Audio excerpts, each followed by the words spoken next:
So, this conference is very much about Brexit. Brexit, 17 months and counting. And I'm hugely aware that the wheat that I'm putting in the ground now, that we'll harvest next year, will be part of this whole new world of a post-Brexit market. Now, I don't count on knowing the detail. That's reasonably evident for every time we turn our television on. But we can gain constantly a sense of the direction of travel, and I think the conference title of Preparing for Post-Brexit Markets should help us really focus on the tough reality, what we face collectively as an industry. And I do find it, I find myself having to stay calm on occasions when I hear farmers thinking that Brexit is good because the price of wheat's gone up and their subsidy is going to be higher. It has to me the similarity of the drawback of an ocean on a beach before a tsunami with a view of wonder before that great big wave crashes over us. We have to find what I call the high water mark. Now, at the moment, the UK occupies, I think, a reasonably unique market position globally. Cereal-wise, we've got weak currency, low levels of stock and carryover, we've got import parity, bits of selling and buying resistance. It's different in many ways to the global position.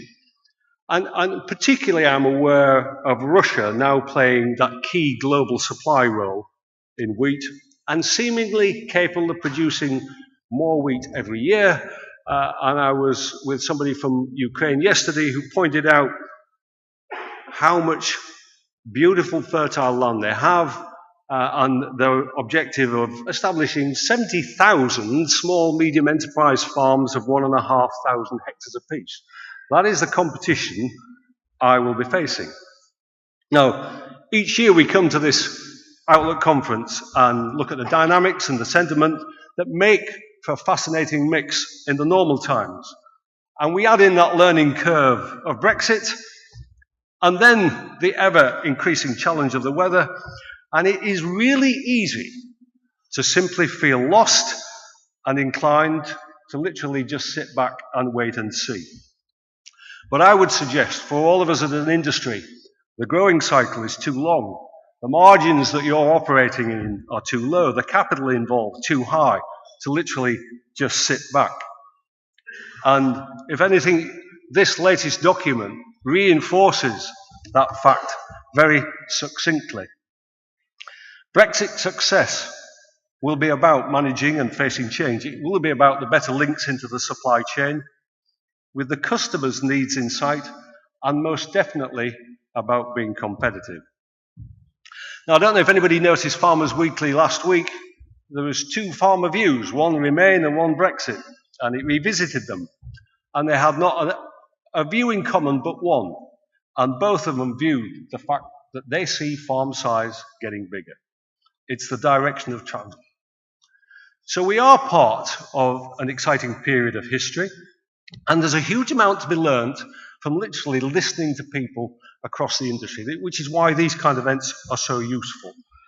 And I think for those with the young, adaptable mind, they are really well placed to ride this wave of change. They haven't the sense of fear that I might have, and their skills and ambition will be in demand regardless of what actually happens.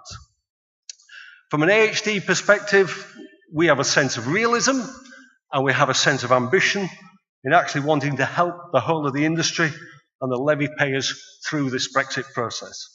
And the Horizon documents that the MI team have been putting out have been invaluable and really well received, and not just in this country. One of the things that I think is really useful to be aware of is how the rest of the world is actually watching us. The benchmarking work that we do will be really important. Understanding maybe how the export market might function if the Renewable Energy Directive changes will be important. And for many farmers, the opportunity to participate in the monitor farms will be really, really useful for them. And we now have our first strategic farm, so that they can see that what works and what doesn't work in a geographically relevant situation. It's a great resource for us for knowledge transfer Not just, though, for farmers to farmers, but farmers to industry. And this program does not pull its punches. Now, I was at one a while ago that had analysed the working costs behind this business, two brothers, and they'd pointed out the rather severe fact that they were only using their time productively 46% of the time when the benchmark should have been 75%.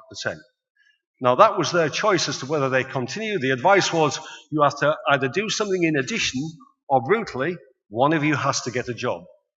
And what was really interesting was the audience reaction. They appreciated the fact that somebody had given them hard factual detail to challenge what they were going to do in the future. This harvest has proved to me a timely reminder that you have to plan for the worst, as the best really isn't a problem. My view of Brexit is remarkably similar. If I can work out my worst case scenario, I can plan, I can change, I can adapt. If I leave it to the last minute, my options decline.